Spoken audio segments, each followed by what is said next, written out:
Larry is, where did Larry go? He's just getting a chair.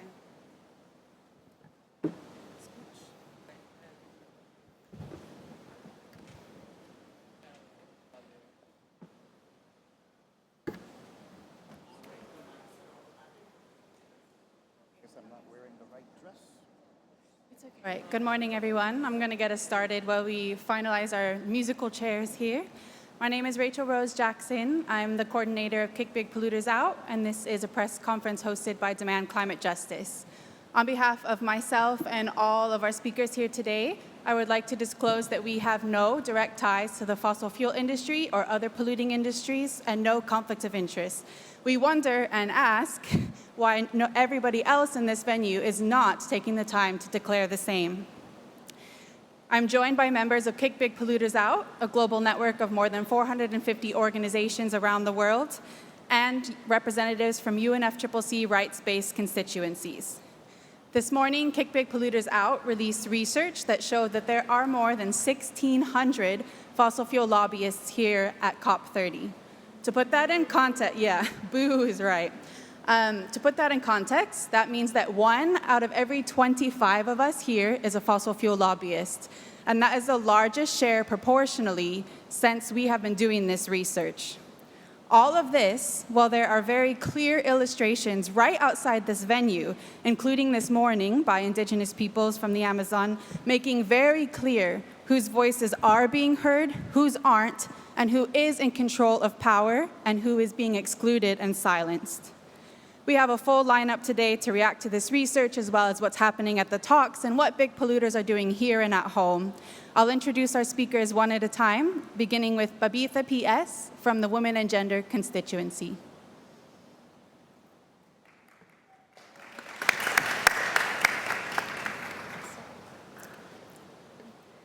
Thank you. My name is Babitha, representing Women and Gender constituency. I am wearing red today in solidarity with Indigenous peoples and Indigenous women. Today and every day, we follow the leadership of Indigenous women who defend life with courage and dignity. The legitimate struggle reminds this process that there is no climate justice without Indigenous people's rights. COP30 marks a decade since the Paris Agreement, 10 years since the world committed to limiting global warming to 1.5 degrees. Yet, instead of meaningful progress, we see familiar and troubling pattern. Our constituency, consisting of the women, Indigenous leaders, LGBTQIA+ individuals, and frontline communities, are once again outnumbered 8 times by lobbyists who are representing the very fossil fuel system we are trying to dismantle. The system is built on petro-masculinities, on patriarchy, and on neo-colonial exploitation. It is a system that profits from extraction, not only of our resources, but of our labor, land, and life. And it is this same system that continues to shape the power dynamics inside these negotiation rooms. This COP is presented to us as a COP of implementation of the Paris Agreement, as the most inclusive COP held in the heart of Amazon, on indigenous sacred land in a region whose people have safeguarded life for generations. But what we are presented with here is an illusion of inclusion and justice, while in reality we are getting false solutions and dangerous distraction. How can we expect to see this COP turning commitments into action when the voices of advocating for justice, care, and systemic change are structurally sidelined, while those defending this destructive, profit-driven industries dominate the room? How can implementation be credible when those responsible for the crisis have privileged entry to the process meant to hold them accountable? The fact is this is happening cannot be seen as a mere coincidence. We are witnessing our systemic pattern, our participation is shrinking, our voices are being deliberately shut down while the doors remain wide open to welcome the fossil fuel lobbyists.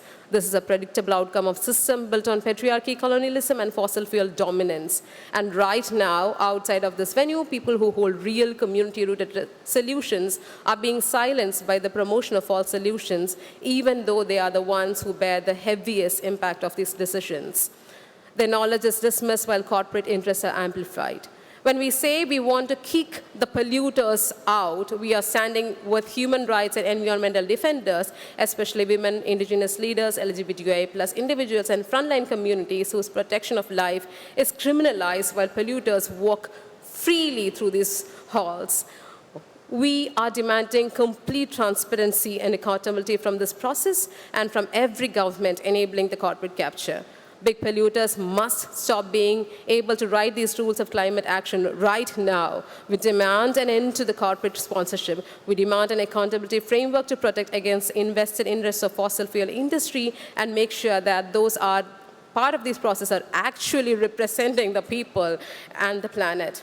There is no climate justice with the polluters' sin. There is no climate justice without indigenous people's rights. Thank you. Thank you, Babita.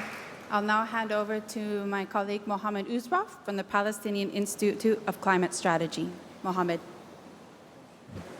Thank you, Rachel Rose. My name is Mohammed Usraf, a representative from the Palestinian Institute for Climate Strategy. I come here today in this gathering in Belaine to talk about the fossil fuel non-proliferation. And I believe that this is something that we should all talk about, and this is why we're all here. However, we keep forgetting the people that have built this COP and have built this venue. We forget the people that we leave behind in all the processes in these negotiations, in a just transition negotiation, and in all other negotiation tables. When it comes to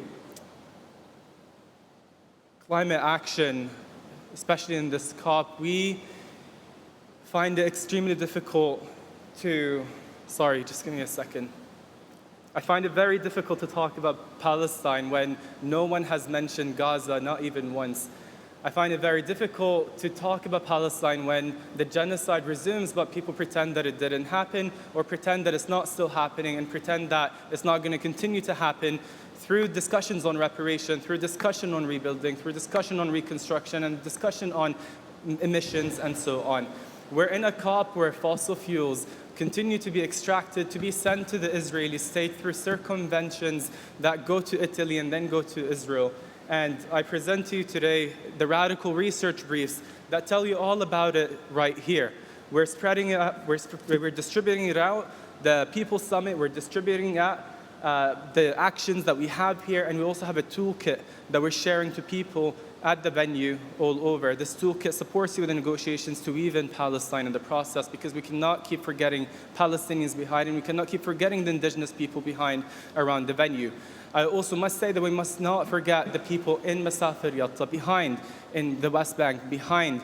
People in the village of Al Khair are facing consistent erasure amidst near daily harassment and daily settlement harassment and violence, 14 demolitions as of now. That village faces complete erasure in terms of every form of infrastructure, that the Israelis are even targeting greenhouses. And the only way to resist moving forward is to think about how to support people in Palestine. And 100 years ago, we used to resist, and we used to resist against pipelines. The intricate question of fossil fuels has always been connected and intricately connected to climate justice and to justice and human rights. And we've seen that infrastructure be connected to imperialism and genocide and ecocide in Palestine, in Brazil, in the Philippines, and all across. So I ask that this Israeli genocidal state and settler violence that destroys ways of life, livelihoods, and food sources is continued to be called out in its complicity in the negotiation rooms, and we must keep pushing on the call to kick Israel out and to have an energy embargo now. Thank you.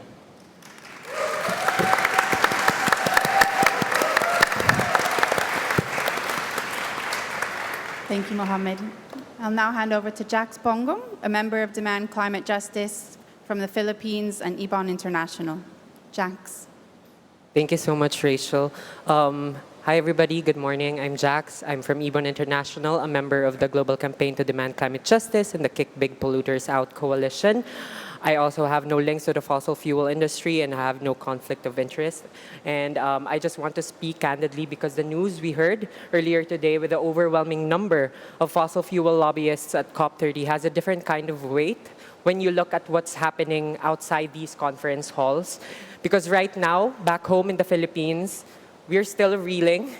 In just the past week, our country was hit by a typhoon after typhoon. An unprecedented floods tore through our communities. Families waded through chest-deep water. Many lives were lost and many are still missing at the moment. So imagine carrying all those stories with you only to enter a space where the loudest and most resourced presence belongs to the very corporations whose pollution makes these disasters more destructive. There are about 1,600 fossil fuel lobbyists, the largest concentration of fossil fuel lobbyists at COP right now. In fact, fossil fuel lobbyists outnumber official delegates from my country by nearly 50-1. That contrast is jarring. And while these corporate fossil fuel lobbyists roam freely, we watch frontline communities, especially indigenous peoples, pushed back or restricted from raising the alarms this process urgently needs to hear.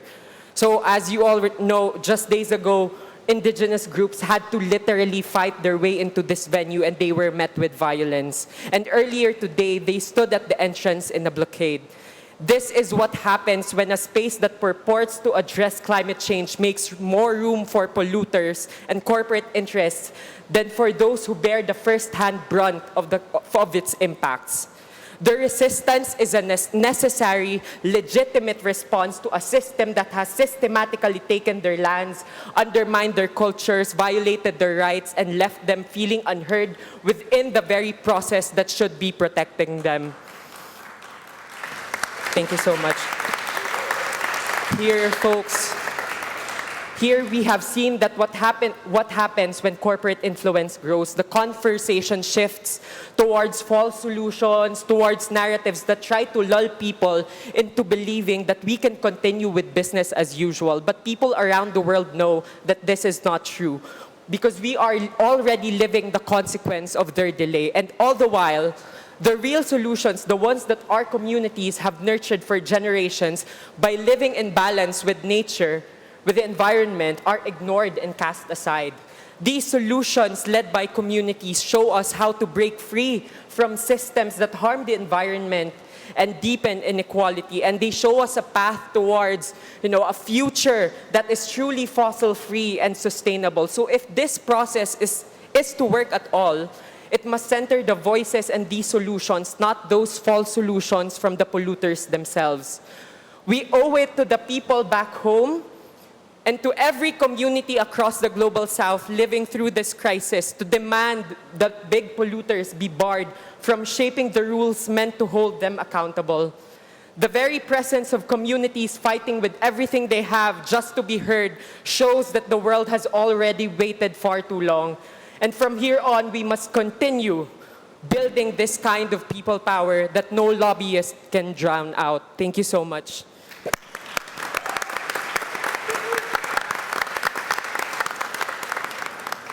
Thank you, Jax. I now hand over to Larry Rousseau from Tungo and the Canadian Labour Congress. Larry. Thank you, Rachel, and thank you for inviting us to be here. My name is Larry Rousseau. I'm the Executive Vice President of the Canadian Labour Congress. My friends, I wish to speak to you today on behalf of workers and their unions and associations, millions, billions of people whose labor drive our economies and whose lives and livelihoods are already being reshaped by the accelerating labor climate crisis. We come to COP30 within the spirit of tripartite dialogue. Governments, employers, workers, civil society, each with an equal voice. But we cannot ignore the reality that faces us. This year, as we have just heard, the presence of fossil fuel lobbyists outnumbers the delegations of nearly every country that is here, including climate-vulnerable nations and those most affected by displacement, droughts, heat waves, and storms. It is not a balanced forum. It is not a space where workers can participate on equal footing. It is not compatible with the values of transparency, accountability, and justice that the UNFCCC process is supposed to uphold. Workers are already paying the price of climate action through lost jobs, unsafe working conditions, rising heat stress, and destabilized communities. Yet, At COP30, fossil fuel representatives have received 2/3 more passes than the delegations representing the 10 most climate vulnerable countries combined. Feminist advocates are outnumbered 8-1. Indigenous people struggle for access while fossil fuel executives enter through government badges. This is not what meaningful participation looks like. We acknowledge the important step that was made this year. For the first time, non-government observers must disclose their funding sources and institutional ties. But this disclosure does not apply to delegates who are on government badges, including more than 160 fossil fuel lobbyists embedded within official delegations. That loophole, my friends, undermines the trust, obscures influence, and violates the spirit of transparency that parties claim to support. If we are serious about an implementation COP, if we are serious about the Paris Agreement at the 10-year anniversary, we must be serious about protecting these negotiations from the vested interests that profit from delay. A just transition, people and worker-centered, cannot be negotiated in a space where those within the greatest responsibility for the crisis hold disproportionate presence and power. The labor movement, therefore, puts forward 4 clear messages. First, COP must commit to enforceable conflict of interest rules that limit the ability of actors to disproportionately shape the outcomes. Negotiations must be guided by science, human rights, which are workers' rights, and justice, not by corporate profit motives. Second, transparency rules must apply to all delegates without exception. If workers, young folks, women, and indigenous representatives must disclose who they represent, then so must the fossil fuel executives sitting inside the national delegations. Third, we must restore balance in participation. Workers and communities on the front lines who are here today need guaranteed protected space in these negotiations, a process that marginalizes the people. The workers cannot deliver just transition.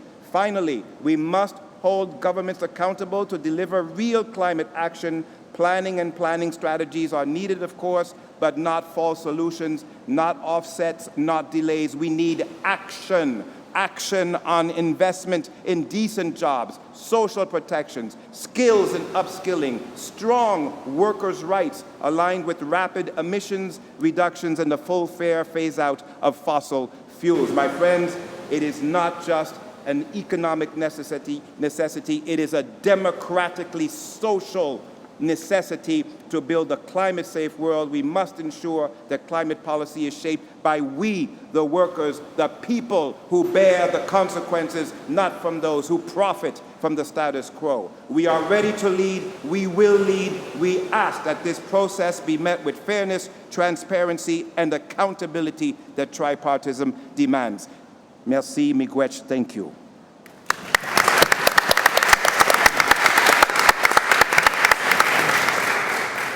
Thank you, Larry. We'll now hear from Pim Sullivan-Taylor, representing Youngo Youth Constituency and the UK Youth Climate Coalition. COP30 marks another year of failure. While fossil fuel lobbyists roam freely, leeching ambitious climate action out of every agreement and every conversation, the climate crisis continues to spin wildly out of control. Just this month, we've seen devastating floods in Philippines, as was mentioned, with at least 140 people dead at the mercy of the most recent typhoon. We've seen the total devastation of the entire island of Jamaica, with projected damages and cleanup costs totaling over billions of dollars and entire communities flattened. Yet, the fossil fuel lobbyists completely outnumber the official delegates from the Philippines and Jamaica, respectively. The fossil fuel industry cannot be trusted. This is an industry that has shown nothing but blatant disregard for those in frontline and vulnerable communities in the global south. It's an industry that stares off into the middle distance thinking about money, while we speak of those across the world who are suffering deeply, deeply under the hands of climate change, genocide, and ecocide. Right now, one thing is clear. We cannot afford to open any new fossil fuel projects if we are to have any hope of limiting the worst of climate breakdown. This is what civil society and young people are screaming from the rooftops. Meanwhile, while we face severe restrictions with many checks and balances before even being able to get into this room, such as visa injustice, limited funding, we fight to be here because we care. With all this in mind, how can the UNFCCC possibly justify allowing fossil fuel lobbyists to enter in their hundreds and suffocate the process? At actually one of the alarmingly few multilateral spaces we have to discuss climate action, in an institution that prides itself on democracy and fairness. We know that the UNFCCC has had tighter budgets, but this cannot be compromised by bringing dirty money at the antithesis of climate action, while also calling itself a party-driven process. Our fight here is also a fight at home. I'm especially outraged to hear that Norway has brought along 6 representatives from its state-backed oil company Equinor, where at home, Equinor wants to open the Rosebank oil field, the UK's largest undeveloped oil field. And the UK government is currently assessing Equinor's new application for the project following a successful legal challenge in which it was overturned on the basis of the project's enormous, uncountable emissions. If Rosebank is able to go ahead, it will produce more CO2 emissions than the world's poorest 28 countries do in a year combined. Rosebank's vast emissions make it clearly incompatible with a livable climate and the UK's climate commitments. And as a signatory of the Paris Agreement, the UK government must make a simple decision to reject Rosebank. More than 1 million people have written to Prime Minister Keir Starmer to do so. And I find it incredibly, incredibly scandalous that Equinor, backed by the Norwegian government, is here lobbying other countries to break their climate commitment just for profit. The people in the UK do not want this. As young people, we come here to continue to do the work of our elders with steadfast determination, fierce compassion, and hope. The UNFCCC Secretariat needs to ensure that climate negotiations are a safe place for environmental defenders and activists. This cannot go hand in hand with turning a blind eye to those with the intent to destroy our homes, livelihoods, and futures.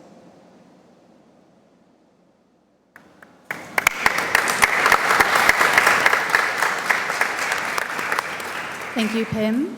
I now hand over to our last speaker, Shady Khalil from Climate Action Network. Thank you. So I want to invite you to think about one of the findings that we have today is that in every 25 people inside the COP, in the hallways, in the cafeteria, there is one lobbyist. So they are around us while we are walking in the halls, while we are in the negotiation rooms. They are in the influence rooms more than anyone. They are the one who are able to afford the expensive accommodation. Everyone who got here understand how expensive it is. They are the one who has the most power and the most access within this process, hiding behind some of the country badges, as my colleagues have mentioned. Just a reminder to constantly think about this. While today we have seen the indigenous communities protesting and blocking the entrance because they were denied the entry and the access that many of the fossil fuel lobbyists have to this space. And this is structural conflict of interest at the heart of the global climate governance. We would never invite the tobacco companies to design an anti-smoking laws, and this is what we are seeing here today. And as my colleagues have spoken, the most impacted communities, as they are suffering from typhoons, from disasters, they are being outnumbered. The lobbyists are the biggest delegation here at the COP. Regardless to the presidency, they are the biggest delegation. They have the biggest presence, they have the biggest influence, and they are outnumbering all the delegation and all the impacted communities. What message does this send to the world? It tells us that influence still follow wealth, not justice. It tells us that frontline communities, that their survival is secondary to corporate interest.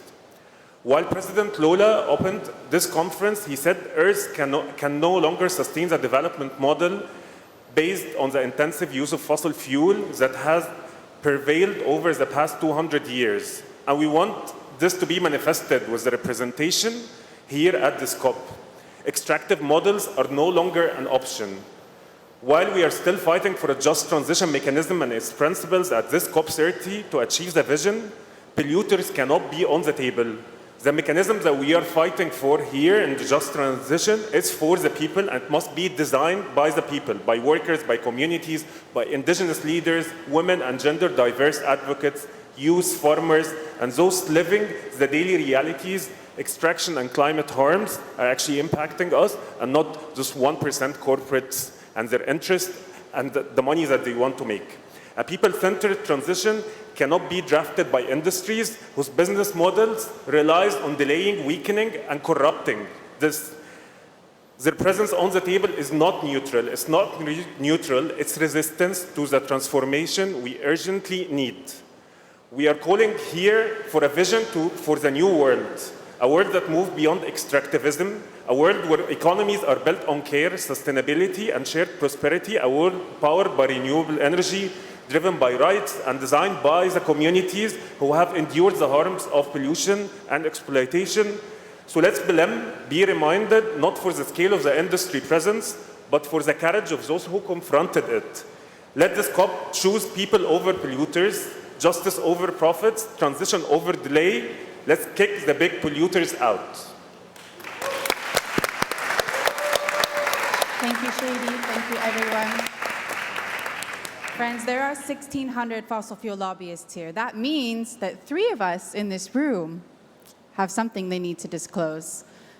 COP30 is not a political game. It's a matter of life and death. And it is not the people who should be out and the polluters who should be in. And it is not the indigenous peoples who should be forcefully removed from this place just to have their voices heard. It's time we kick big polluters out. It's time we end the ability of big polluters to write the rules of climate action. And it's time to reset the system so that it works for people and the planet. No more fossil-fueled violence, no more stranglehold on climate action. It's real, the only way forward are people-centered solutions.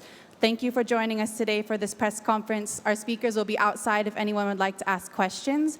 And I'd also invite you to join us for an action outside at Action Zone 1, just across from the Information Center at 12:30 to see a giant fossil fuel executive lit on fire, not literally, metaphorically and artistically, and a side event this afternoon with KPBO partners at 4:45 in side event room 8.